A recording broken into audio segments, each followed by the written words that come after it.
Hello, everyone. Welcome to the Social Revolution podcast. This is a new show on here on my new channel where I talk about all the different issues involving left-wing politics today. Just by myself usually, but I'm assuming we'll have guests because I want to open this channel up to debate and stuff like that. But we are live now. And I think I'm gonna check the audio and see if it actually works, just so that this isn't like a whole hour of wasted content. Because definitely on my older YouTube channels, that would 100% happen constantly. So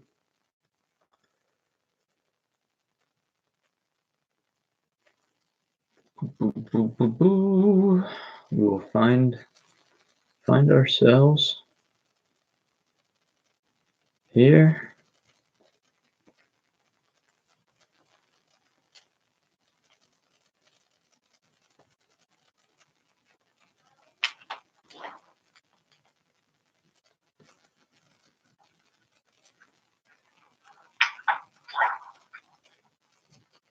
Check, check, check.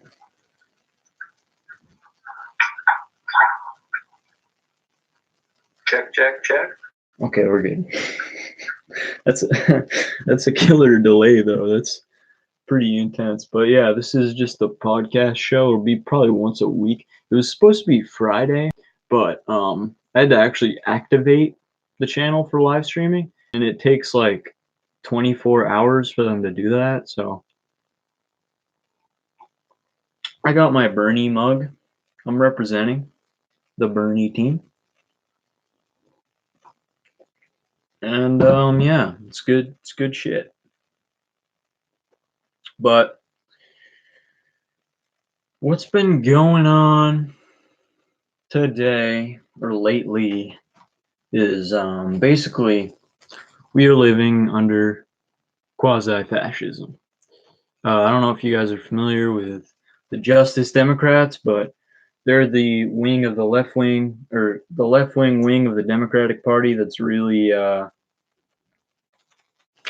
getting a lot of attention lately because they're sort of the subject of controversy. YouTuber Kyle Kulinski and Cenk Uygur from the Young Turks founded or co-founded that organization.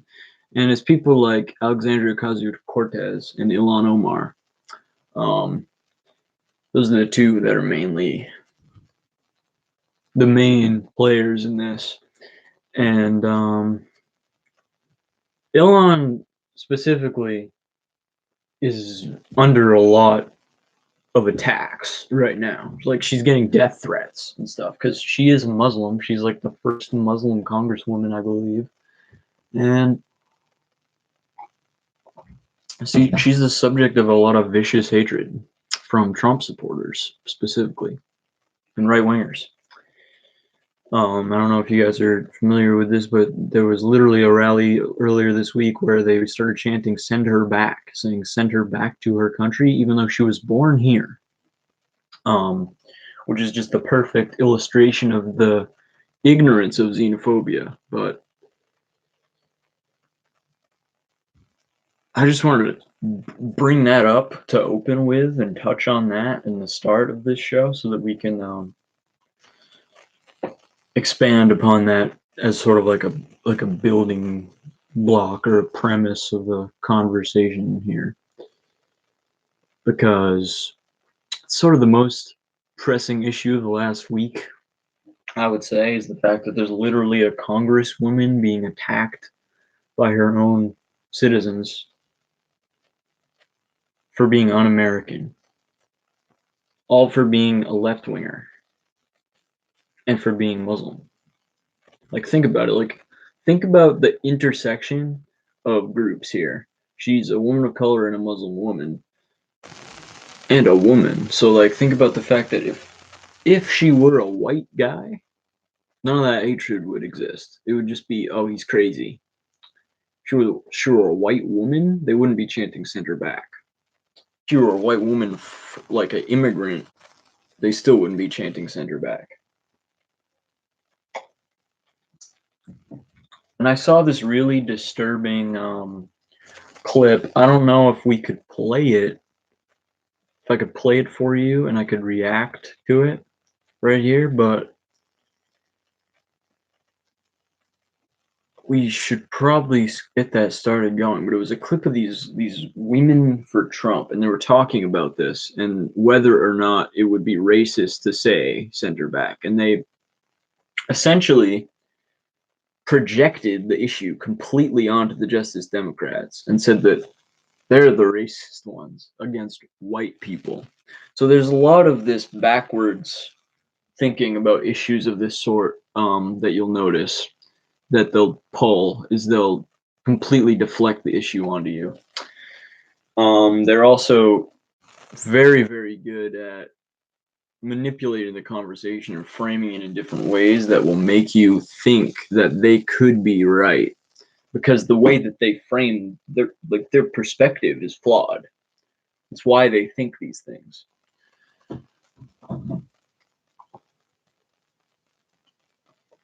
And that's why you really got to stay on your toes intellectually and not fall for it. But I can't wait till that talking I'm hearing stops so I can really get going on this. But I don't know, maybe on my phone this would work if I play the clip on my phone and then we react to it. Can you see my phone?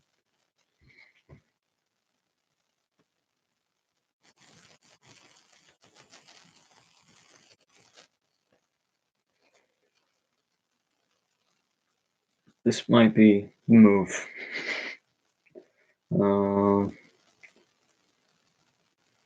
I've been watching a lot of YouTube.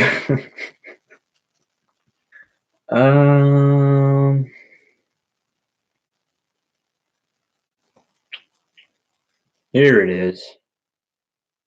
But it's Kyle Kulinski's video. But so CNN. Skip to the part, and I can just pause it and we can just watch this together, I guess, if you want, and then we'll move on to a different topic. President Trump telling 4 Democratic congresswomen to go back where they came from. He was saying that if they hate America so much, because what we're seeing out of them and hearing out of them, they hate America. If it's so bad, there's a lot of places they can go. I'm a brown-skinned woman.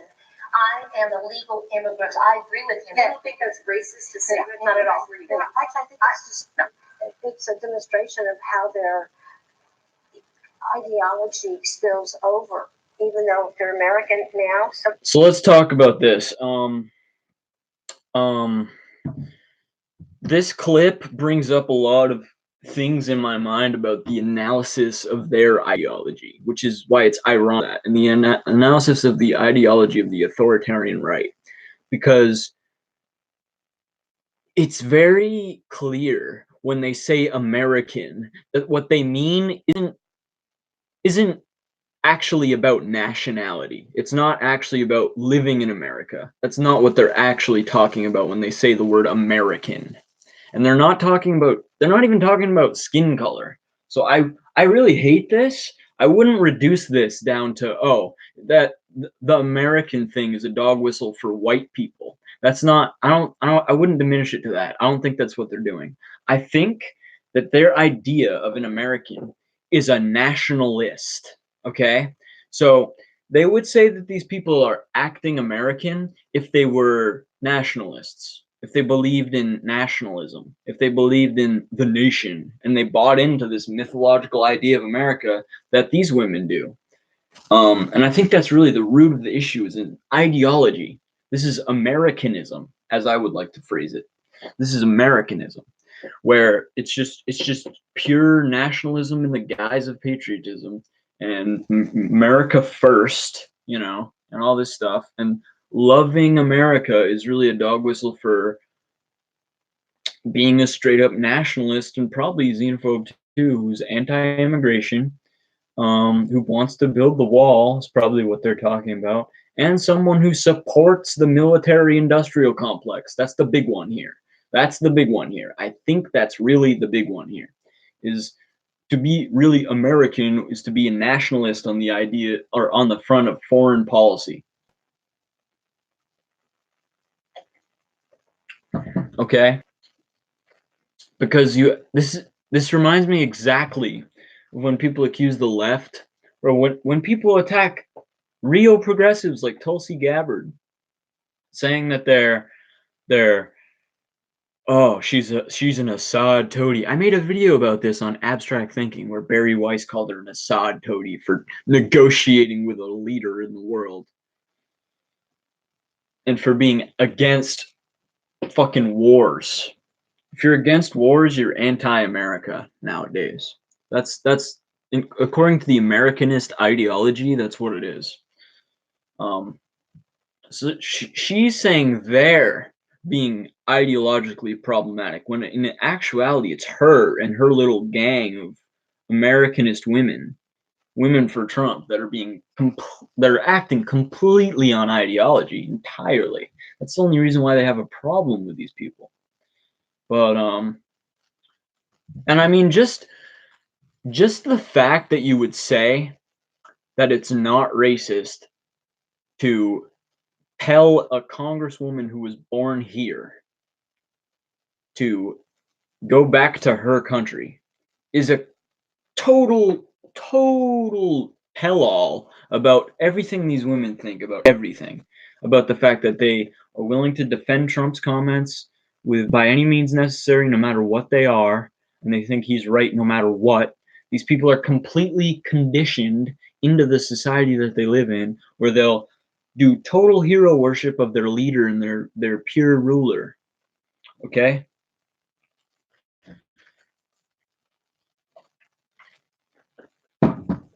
And they're blind to the fact that that is obviously a comment based on race, because they can't think and abstract enough to realize that if Ilhan Omar was a white woman, they wouldn't be saying that. So that just tells you a lot about the way that these women see the world. And that ideological critique is the critique that I don't hear a lot of people using really overall in any way.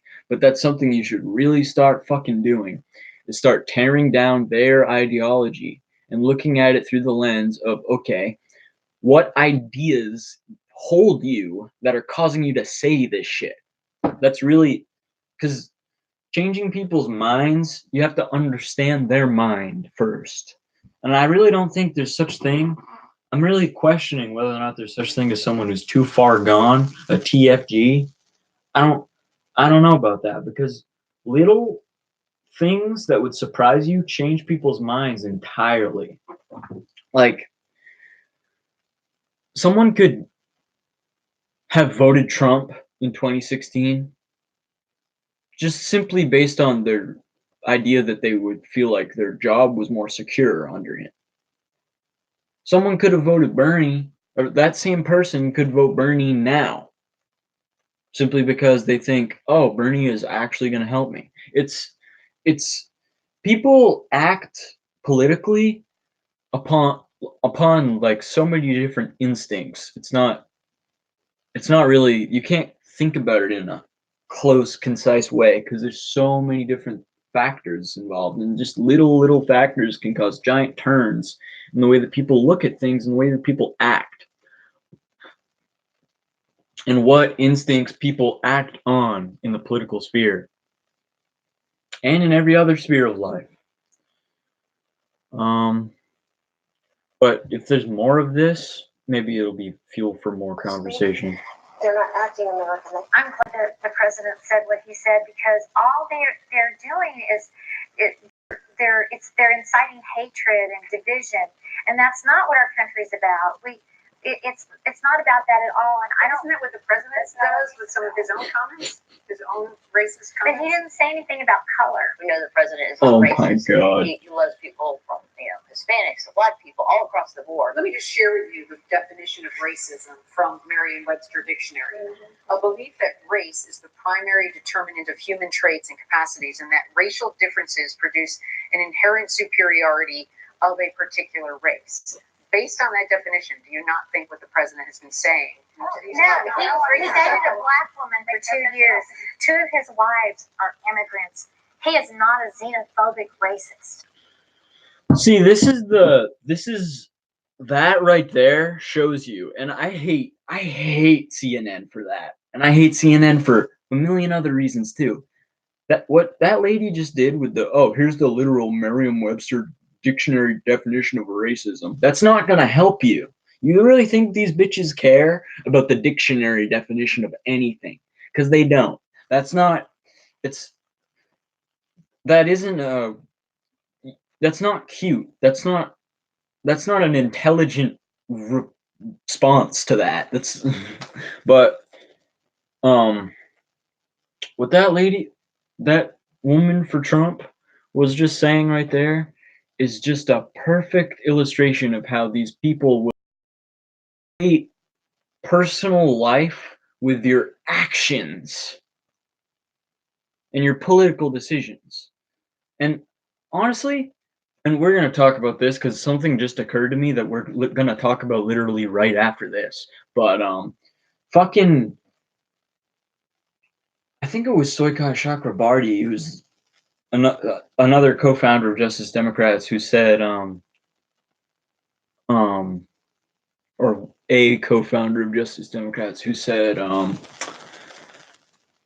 you can still support a racist system and not be racist. By that same token, you can still perpetuate a racist system and not be personally racist or prejudiced or whatever. And let's be clear, you can have sex with black women and hate black women. You can. There's this thing about fetishizing what disgusts you. There's a thing about that I think you'll notice specifically with trans people. Oftentimes, transphobes are into trans people, or it's kind of like homophobes are gay. Usually, it's kind of like a case like that, but it's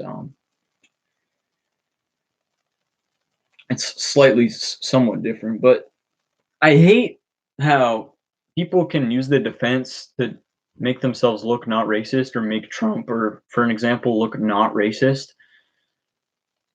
Oh, he dated a black woman for 2 years. That doesn't mean he doesn't support racist policies. Like there's a difference there. There's a distinction there that should seriously be looked at, right? Because what would the dictionary definition of a racist policy be? It would be a policy that hurts people of one racial group more than it hurts people of another racial group, and that is literally one of the strategies written right into the Republican Party. That's literally it's one of the assumptions that they operate under, is that we should do things that hurt them more than us. And that's cancer politics. But we can keep playing this. I can do this all day. Maybe if I turn my brightness down, it'll be more visible for you. If the first black billionaire is endorsing President But Trump, I was wrong. how can you call him? But oh yeah, I don't know if you guys just heard this woman say this, but she just said the first black billionaire is endorsing Donald Trump. I would put a lot more emphasis on the billionaire word than the black word in that. Because I don't know if you guys know this, but maybe this is just my Marxism. But I think the division of class is inevitably more powerful than the division of race. Of course, they're inextricably connected because black people were brought to this country enslaved. So they were in the class of slave, which isn't even a human class, according to that society and according to that worldview. But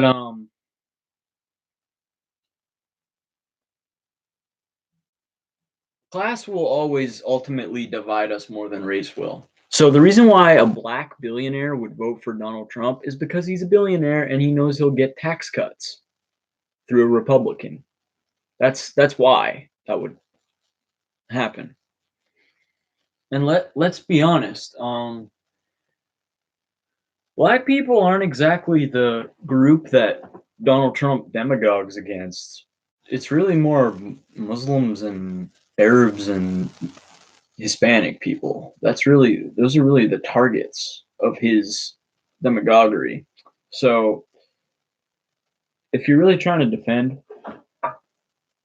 Trump and try to make him look not racist, focus on those groups instead of the blacks, as Trump would probably call them, because those are the groups that are actually in the line of fire with that. But just the fact that this girl said the first black billionaire is endorsing Trump is just such a perfect example. Like, this whole clip is just such a perfect example of everything wrong. But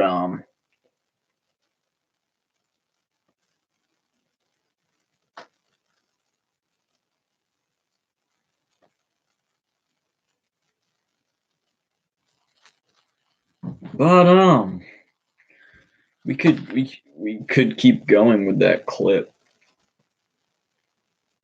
And then I got to talk about something else as well, and then we'll be probably done. So these congressmen who said they ran for Congress, ran for office because they explicitly. Oh my God! Yeah, I already dropped my phone, but I got my phone wet, so it just shuts itself off. But love this country, you're saying that's a lie. So yes. You're saying they hate this country. Yes. Whoever brought these questions up, it's clearly that they're very manipulative to accuse instead of extracting the truth. It's a tactic. Because when you say, don't you think he's racist? You're accusing us. You're accusing him. I'm not accusing. I'm asking you what But you can tell. It's irrelevant. It has nothing to do with the real issue. It has nothing to do with the premise of the issues here. Exactly. And whatever someone. The color of the four. Why do you keep bringing it up? Do you think it's just a coincidence that these 4 congresswomen that the president is going after, none of them are white? These four. I don't think it matters. It's idiotic what they're saying. So it doesn't matter whether they're white, man, woman, brown, yellow, anything. I wish that there was a white one, but why are they not racist? How come they haven't befriended one of their white female congresswomen colleagues and let her join? Because they won't. That's a good point. They don't like white people. Come on. They're racist. How many of you still plan to vote for President Trump? Absolutely. Absolutely. Randy K, CNN, Dallas. That is genuinely unsettling to. I agree, Kyle. So yeah, that's that video, as you can tell. But you notice how that one woman with the brown hair was and it was like up. She was using all these terms like ideology and you're accusing us and like trying to be all like intellectual about it. That faux intellectualism where they like these right wingers can latch onto that and operate with it within this like classical liberal democracy argumentative space, like the Dave Rubin lane, that's opened them up so that they can act as if they're the true arbiters of good argument. And they're like, oh yeah, look at this. Like we support the honorable debate here, but no, they clearly don't. And I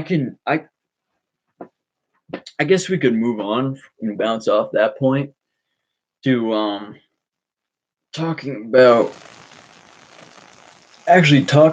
Dave Rubin and the fact that he just had Marianne Williamson on his show. And Dave got ruined.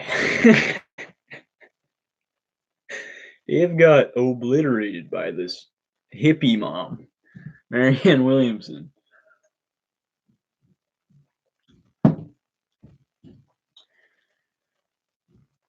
And I mean, she's not hurting the cause at all. Like she's awesome. Marianne Williamson is awesome. She was on the ball in that interview, and I mean that's probably as good as she's gonna get in this campaign run. Like she clearly has no chance of winning. If you guys don't know, she's a Democratic candidate right now for president. She probably has no chance of winning, but it kind of gave me some thoughts about that would probably be what it was be like if I ran for president in the future, because I'd be entering the race from a different angle, like a different lane of things, like a different profession. And I probably wouldn't get that much support because I'm not at the tip of the spear. Like, she's not Bernie Sanders. Only Bernie Sanders is Bernie Sanders. So, and this makes me think, like, maybe there's just like these areas where people are like destined to be the one at the front of the movement just because of the popularity that they've amassed. And I think Bernie really is the guy for the progressive choice and for the left politically. I think there's no one else. I think he's the quintessential candidate for the left in these times. And there's really no candidate like him. There's really no one who's been fighting consistently for the same things in the same way for as long as he has. And there's not really anyone holding office right now who's as vehemently anti-corporate as Bernie Sanders is. And that's not to distract credit from people like AOC or Elon, who are clearly also in that camp, or Tulsi, or even Marianne Williamson, who seems 100% well-meaning to me, and who seems like she's not really doing any harm either,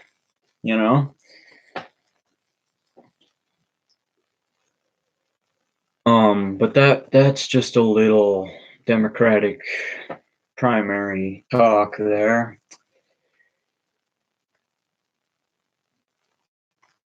What was I gonna talk about? Well, there's some sad news happening in the internet politics world. And I mean, the internet politics world is so crazy. Like, it's so weird.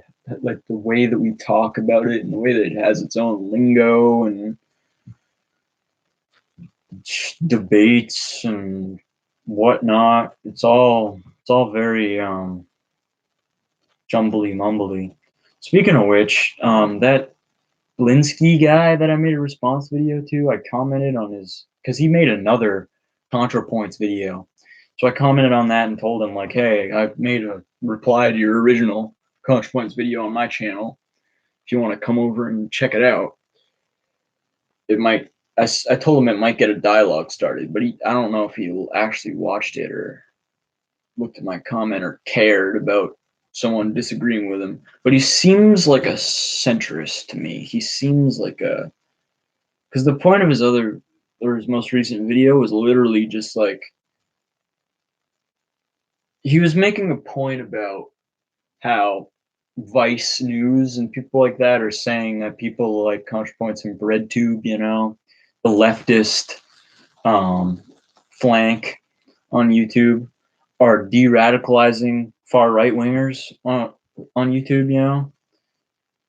He was making a point about that and how they're not actually de-radicalizing them, they're radicalizing them in the opposite direction, which, I mean, I suppose is correct, right? But there's not really any tangible, like, he's saying that from a position he holds. He's saying that they're pulling them from farther right than him to farther left than him.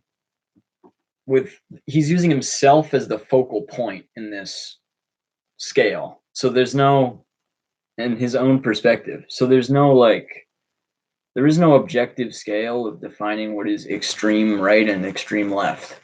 So his point is a little vacuous if you look at it that way. But he hasn't interacted with me as far as I can see, even though I wish he would, because like I want to talk to him about these things. I think it would be beneficial for him to talk to somebody who has a little bit more of a wider perspective on shit than he probably does, or he seems to. And I think it would just be helpful to him personally, maybe, and helpful to me personally, honest, to talk about these things deeper with opposing perspectives. But maybe he'll interact, maybe he won't, I suppose. But internet politics, man. Destiny is a YouTuber that I watch and have watched for a while, for like a year now. Because he last year especially, he really like ramped up the political content. He's a StarCraft streamer. He was a professional StarCraft player for a while, and then he started streaming on Twitch. So he's like a Twitch guy, and he just started talking politics at the same time and debating people. And he's a really good debater. But he's and he used to be a conservative, like libertarian, but now he's like he identified himself as a progressive. He's basically taking a turn, and this is painful for me in a way, in like a metaphysical, expressional way, because this is one of those moments in my ideological journey where I diverge from someone that I was previously a fan of. So like their ideas are going away from mine as my ideas go away from theirs. Because and this happened to me with like Joe Rogan's podcast and like Jordan Peterson, who I was really a fan of back in like 2017. And you know, throughout last year and this year, I've been building up my leftist ideology. Destiny is vehemently anti-communist, so that's problem number one. Like he badmouths leftists, and he calls them lefties, you know, lefty idiots and stuff like that. Lefty flat brain or smooth brain take flat brain. The brain is flat. But no, like things like that. And he said workers are stupid or something. And he thinks that under a worker co-op, workers would still vote to exacerbate climate change. So basically, socialism and capitalism are the same on that issue. Yeah, he essentially thinks it doesn't matter who has the control of a company, which is why he's a capitalist, obviously, because he's okay with one person having all the control of the company. But anyway,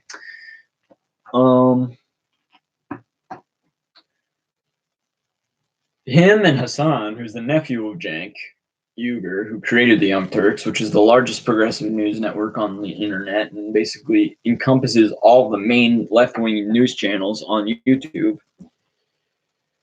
They were friends. They made a lot of content like this past winter that I enjoyed a lot and I would watch a lot. And I watched Hassan because he started Twitch streaming as well, you know, and they were like the bros for a long time. And then they had an argument recently about, you know, socialism and stuff.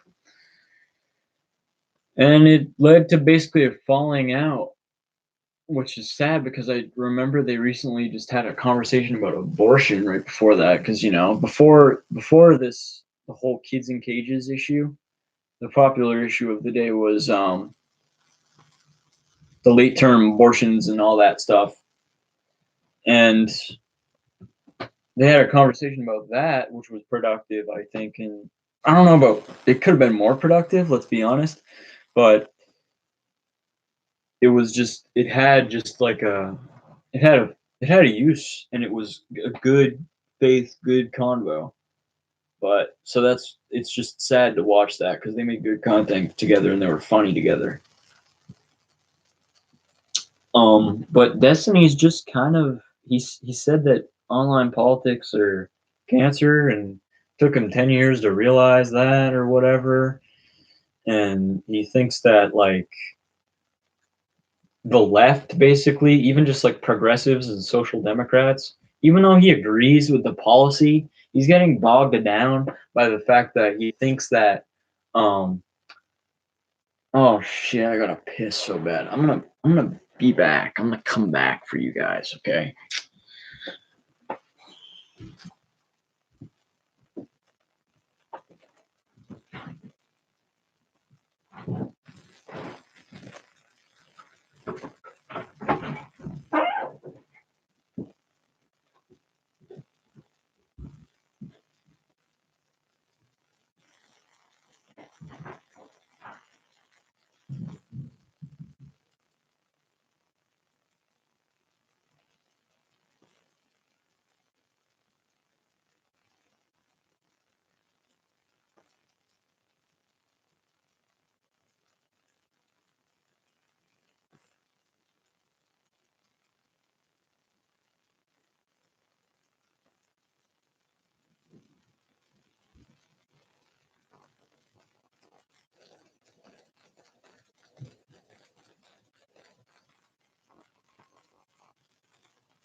All right, guys, I'm back from my urination. So what was I talking? I was talking about Destiny and Hassan and all that shit, huh? Well, I think they had an argument because Hassan made a good video, I think, about don't trust Kamala Harris, or you don't want Kamala Harris, Kamala, you know, because Kamala Harris is a cop. And Destiny had an issue with it, and they talked and they debated. That's what the debate was about that tore them apart. I believe it was that one. And because Destiny was defending her and saying apparently Hassan got something wrong about like the schools didn't send kids to ICE or something, and Destiny got really broken up about that little detail. But I think one of Destiny's major problems here with his political worldview is that he literally cares more about the partisan divide than the ideological divide within a party. So, like, he cares more about the fight between all Democrats and Republicans than he does about the fight between progressive Democrats and corporate Democrats. And us true, real progressive Democrats on this side, the left, honestly, prioritize the division within the party between us and the corporate Democrats more than the overall partisan divide, for honestly the same reason why I hate the center more than I hate the right. And because right now that is what politically we should be doing. In the midterm season, we can prioritize the division between the two parties more, if you want just to turn more seats blue, which I mean, people who prioritize that division are constantly bragging about turning a red seat blue, no matter if it just turns the red seat into a slightly bluer shade of red. If you know what I'm saying with that metaphor. But this is a primary season, so really now is the time to think about things in that way of like, okay, let's narrow in to the real fight of the left versus Democrats. Left, progressive Democrats versus corporate Democrats. And there's really, as you know, this is bringing up a name that's probably sour in a lot of people's mouths, but Jimmy Dore, I don't know why this reminds me of him, but it's a point that I think I remember him making. And he talked about this a lot, is basically and I think he just illustrates this need. There's a pressing question for, okay, do the progressives need their own party? Or can we take over the Democratic Party? And that's another division between Democrats, is like, what do you care more about? Or what do you think is the course of action here? Our own party, or we take over this party? Because of the fact that the DNC and the Democratic elites hate us. And that's why Nancy Pelosi takes shots infinitely. That's why that is why we are treated the way that we are by the other Democrats. Because they don't like us, they don't like our ideas, and they want to retain their power, and they want to retain the status quo. That's why they want to retain their power.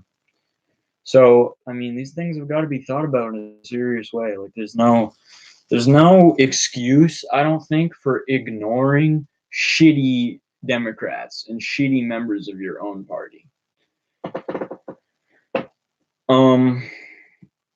And I guess that's not what Destiny is doing, because I guess he thinks that AOC and the squad are the shitty Democrats for not just falling in the party lines. But if they were like that, they wouldn't be famous. They wouldn't be making noise. They wouldn't be popular. And they probably wouldn't even have won, because if they're going to do that, then we might as well have just kept Joe Crowley in AOC's seat. But yeah, that was the little partisan minute of this show, and the Destiny portion of this episode.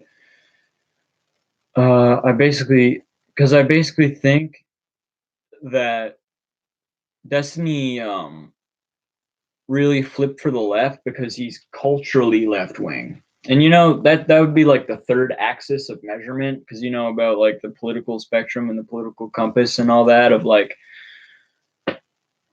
state power axis, economic system axis.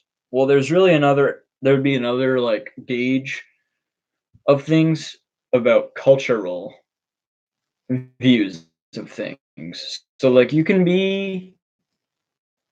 think that, oh, we should have like a relatively economically left-wing system, or left alone to do what they want to do, so libertarian left, and still be culturally right-wing. And by culturally, I mean, like, are you a traditionalist or are you not? You know what I'm saying? Like, what I am saying is that Destiny became a good guy, like on our side, based on cultural issues like transgenderism and sexuality and racial issues and the SJW shit, basically. He was on the right side of them, which would not be the right side of them, would be the left-wing position, the SJW position, which is ridiculous to all these facts and logic nerds. They're like, what? Because they think they're all sensorial and all that bullshit. But yeah, the reason why he's not staying there is because really economically he's kind of right-wing, or he's at least centrist. And internationally, I would say that he is quite centrist.